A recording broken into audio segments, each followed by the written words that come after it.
ആശയങ്ങളെ ആശയങ്ങളോട് എതിർക്കാൻ പറ്റാണ്ട് വരുമ്പോൾ തെറി പിടിച്ചും ഫോട്ടോ എടുത്ത് പോസ്റ്റർ ഒട്ടിച്ചും നാട് മുഴുവൻ വീണച്ചിത്ത വീണച്ചിത്ത എന്ന് പറഞ്ഞു നടക്കുന്ന ചേട്ടന്മാരെ,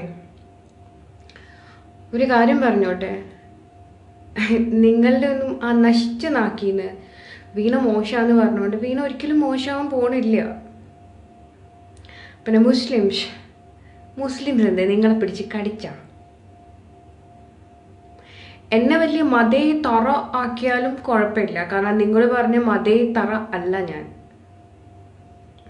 എനിക്ക് മതമുണ്ട്, അത് മനുഷ്യത്വമാണ്. എൻ്റെ ദൈവവും മതവും ഒന്നാണ്. ഹിന്ദുവായി ജനിച്ചു എന്ന് വിചാരിച്ചിട്ട് ഞാൻ മുസ്ലിങ്ങൾക്കെതിരെ വാളെടുക്കണം നിർബന്ധമൊന്നുമില്ലല്ലോ. ഒരുമാതിരി ഒരു കൂട്ടം ആൾക്കാരെ, അവർ മനുഷ്യരല്ലേ, അവരെ അനിക്കുന്ന പ്രസ്താവന വന്നിട്ടുണ്ടെങ്കിൽ ഇതൊക്കെ തന്നെ പറയാനുള്ളൂ. അത് ഏത് കൊമ്പത്തെ ആളായാലും. ഈ ജനപ്രതിനിധികളൊക്കെ നമ്മൾ തിരഞ്ഞെടുക്കുന്നത് തന്നെയല്ലേ, അല്ലാണ്ട് അവർ താനേ പോയി അവിടെ ഇരിക്കുന്നൊന്നുമല്ലല്ലോ. പിന്നെ ഒരാളുടെ വ്യക്തി ജീവിതത്തെ എടുത്ത് കീറി മുറിച്ച് അവരങ്ങനെയാണ് അവരിങ്ങനെയാണ് എന്നൊക്കെ പറഞ്ഞിട്ടുണ്ട്. സ്വന്തം കുടുംബത്തും ഉണ്ടല്ലോ ആൾക്കാരെ.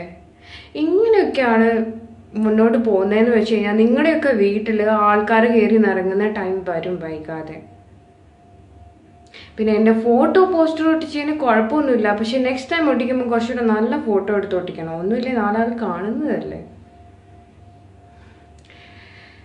എന്നെ തെറി വിളിച്ചും എൻ്റെ ഫോട്ടോ എൻ്റെ പ്രൊഫൈലിൽ നിന്ന് എടുത്തു കൊണ്ടുപോയിട്ട് ഇവൾ അഴിഞ്ഞാട്ടക്കാരി എന്നൊക്കെ പോസ്റ്റ് ചെയ്താലും മിണ്ടാണ്ടിരിക്കാനുള്ള മഹാമനസ്കരൊന്നും എനിക്കില്ല. അതേ ഞാനും ചെയ്തിട്ടുള്ളൂ. അതിനെന്നെ ബ്ലോക്ക് ഓടിയ ചേട്ടൻ ആണാണോ എന്ന് പോലും എനിക്ക് സംശയമുണ്ട്. അല്ല, നിങ്ങൾ ഈ വലിയ ആണുങ്ങളുടെ ഇതിനകത്ത് അതൊന്നും പറഞ്ഞിട്ടില്ലല്ലോ, ഭീരുത്വം. പിന്നെ എൻ്റെ ഫേസ്ബുക്ക് ഐഡിയിലെ കുറച്ച് ഓഞ്ഞ ഫ്രണ്ട്സ് ഒരു പ്രസ്ഥാനത്തിൽ വിശ്വസിക്കുന്നു എന്ന് കരുതിയിട്ട് ഒരുത്തൻ്റെ തെമ്മാടിത്തരം അംഗീകരിക്കണം എന്നല്ല അർത്ഥം. എന്തായാലും happy to see some guys സ്വന്തം വ്യക്തിത്വം ഓരോ പ്രസ്ഥാനങ്ങൾക്ക് അടിയറ വെച്ചവർ.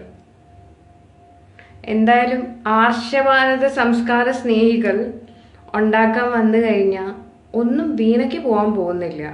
ഞാൻ ഇനിയും പറയും, എനിക്ക് പറയേണ്ട കാര്യം ഇനിയും പറയും.